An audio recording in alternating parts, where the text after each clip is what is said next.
The history of America is tied directly to the history of Africa, and Panama is not any different. As a proud African, I try to explore the Afro society in any country to visit and learn and share the history. It was my utmost delight to learn about Portobello, the Negro land of Panama.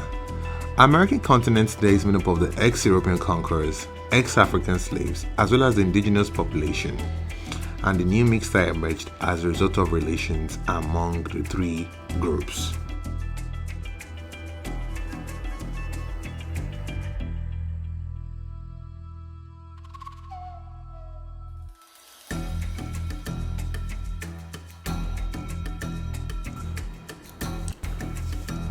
Portobello, meaning beautiful port, is an historic port located in the Colonial province with a population of about 5,000 as at 2010, and it's located in the northern part of Istthmus of Panama and about 32 kilometers northeast to the modern part of Colon, which is about a 2-hour drive. As someone who loves road trip, I was more than excited to go on this adventure to discover the land where the African descendants reign supreme. Welcome to Portobello. To understand the history of the African descendants, we must first understand the history of Portobello itself, a powerful city that packs in so much significance. The history of Portobello starts from this very fort where I am located. So Panama was a transit country for the Spanish Empire, and goods that were taken from the conquered territories were going to be taken from the Pacific Ocean via Panama into the Caribbean Sea, then straight off to Havana where they were shipped to the Spanish Empire. So what happened was there was a northern city where the goods were meant to be transited, but it came under constant attack of the pirates. Growing up, you think pirates are some of folklore until you come to the region where they actually attacked people. Then you realize pirates were actually just thieves, basically. So in order to protect themselves, the Spanish people discovered this city, Portobello, and built this fort by it because it's by the bay, so they get maximum protection from any possible invaders. Despite this wonderful building, this does not still deter pirates from coming, and as a result of that, the first customs in all of America can be found somewhere in the city. And that was how the customs we know from the airports, the seaports, and the land ports today started from here, basically. In a way to thwart off unwanted thieves and strangers and whatnot, the concept of customs started in the city. I think this city is so rich in history, and I feel like the Panamese government should invest a lot more, because it's hard to believe that this is the first customs in the whole of America, and still there's not a lot to feed that story. That's something everybody wants to see. But yeah, this is the history, and this is how we started. Despite building these fortresses, the pirates were very determined to invade this region. So what happened was, because they realized this fortress was built, also across the island, even though it's gone, but you can see relics of the old fort there as well, it didn't deter the pirates. They used the other side of the city. Yes, it took them an extra 2 to 3 days, but they still came in and invaded the Spanish colony and looted it of its gold and took over lots of precious items from it. Only imagine what it was like back in 1450s, no iPhones, no GPSs, just good old pirates sacking cities, and what it must have been like in this scene, and the various activities that must have happened in this place we're sitting down. Yet it's calm, but when you look at the rocks and all that, you can feel a sense of chaos, blood spill, protection, and so many things that may have happened in this place. It feels like a place cemented in history, and solid history at that, and it's just fascinating how some years later, the same Panama that was used to transit under the Spanish Empire also had a Panama Canal. And that has always been the relevance of Panama for every golden power that exists. Every golden power, be it Spanish, English, American, needs to have Panama Canal under its area of influence to secure its territory. The first Africans to arrive in Panama came with Vasco Nunes de Balba in 1513. Panama was a very important territory because it had the shortest routes from the Atlantic to the Pacific. Goods were taken from Portobello transported overland to port in Panama City, boarded in ships headed to Europe.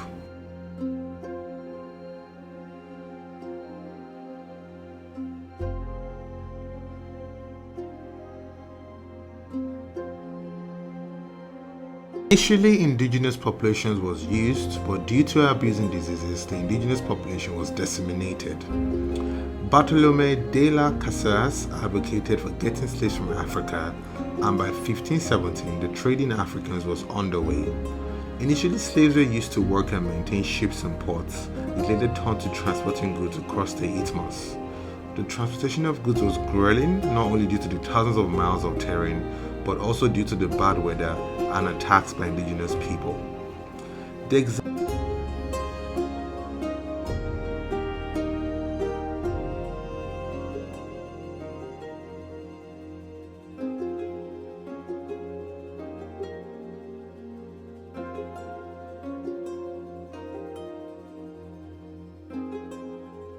Many of the slaves who arrived in Panama in the 17th and early 18th century were transported by French traffickers from the Gorée slave factory in Senegambia. During this period, the ascent was granted to South Sea Company, which lasted until the 18th century, where slaves came mostly from Liberia, Gold Coast, which is known as Ghana, and Ivory Coast. The last decade of the 18th century, the Spanish Company was authorized to import African slaves, although most of them came from other American colonies such as Cartagena, Havana, Puerto Rico, Jamaica, and French Caribbean.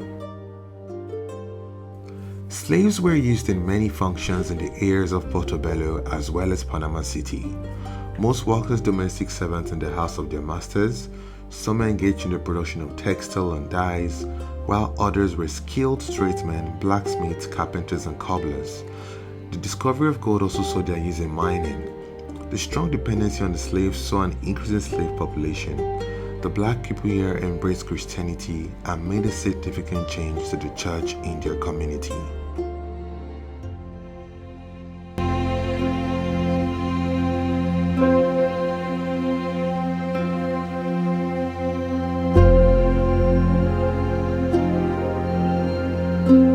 Portobello being a Spanish colony then, the first wave of slaves were brought over from Africa and they embraced Christianity, and as a result of that they needed to create a Jesus that was familiar to them in their own form. Hence they changed the Jesus here to a black Jesus. Luckily for me, yesterday was a celebration of the black Jesus, so if I came here this time yesterday, this place will have been packed, but getting to see it while it's quiet, it's good because it's much more immersive. And seeing the black Jesus is not a common sight, even though they're in other countries like Colombia and Bogota.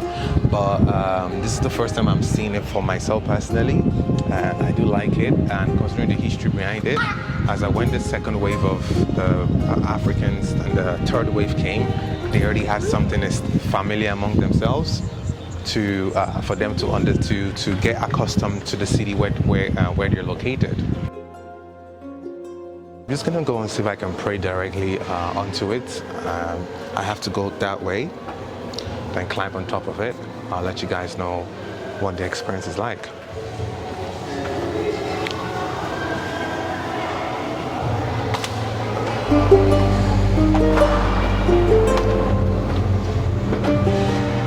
So there's a queue, someone is praying, and I'm just waiting here for it.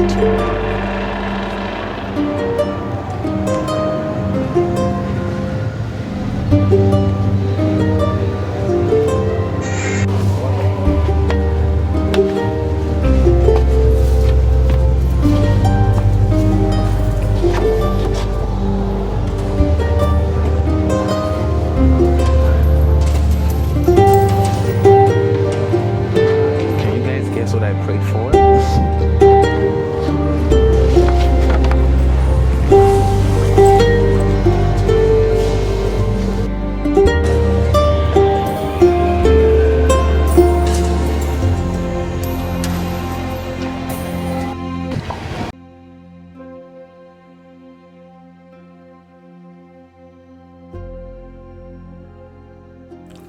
Right outside the church, I saw the first customs and it was a sight to behold.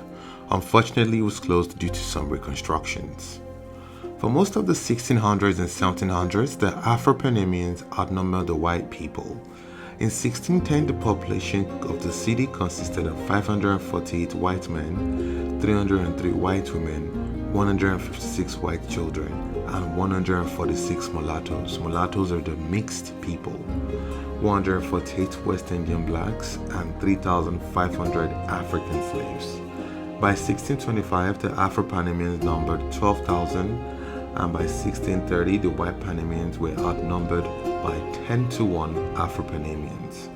By 1789, Afro-Panamanians numbered 23,000 out of a population of 36,000.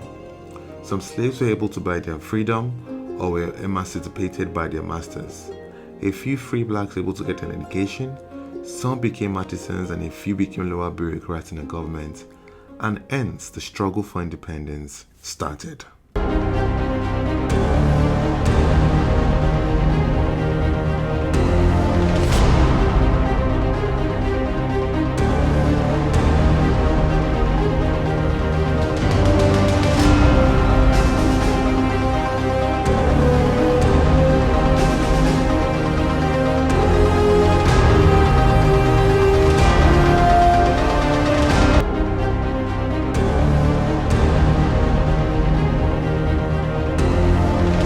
The next spot I visited was the Center for Black Culture Preservation in Portobello, where I learned about the struggle for black independence. Around the 1800s, Panama, which is part of the Spanish Empire, sued for independence.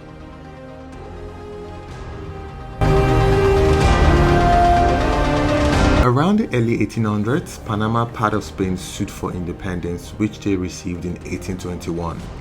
Independence brought about the end of slavery, but little changed for Afro-Panamanians. Changes did not come with independence and emancipation as was expected. Numerous race riots broke out in the 1830s as many Afro-Panamanians were disappointed with the rate of societal progress. In 1838, Panama City had a major race riot which was quelled by the Hispanic elites. Afro-Panamanians continued life at the bottom of the racial caste system, with white Panamanians at the top. Mulattoes and mestizos who claimed Mexican heritage and indigenous Panamanians were above blacks in the caste system. Job discrimination and social rejection because of ethnicity was rampant. Afro-Panamanians remained in a world apart from the greater culture. By the 1960s, Afro-Panamanians began to organize themselves politically, aligned with the labor movement. National Center of Panamanian Workers was at the center of Afro-Panamanians' rights. A few Afro-Panamanians broke into the upper circle. A few were elected to the National Assembly of the People Party. One Afro-Panamanian was elected to the Supreme Court. And during the 1970s, they organized congresses dealing with issues surrounding Afro-Panamanians, like discrimination of the National Symphony Orchestra against blacks. In 1980, Manuel Noriega, World African Ancestry, was elected. He became authoritarian and the United States invaded Panama and removed Noriega. The hardest hit were the Afro-Panamanian neighborhoods. During the 1990s, more Congress were formed to address the problems of Afro-Panamanians, like destruction of black properties during the invasion. Also, the study of Afro-Panamanians took roots. The Center of Panamanian Studies were formed. The University of Panama also began to focus more on Afro-Panamanian subjects as a discipline.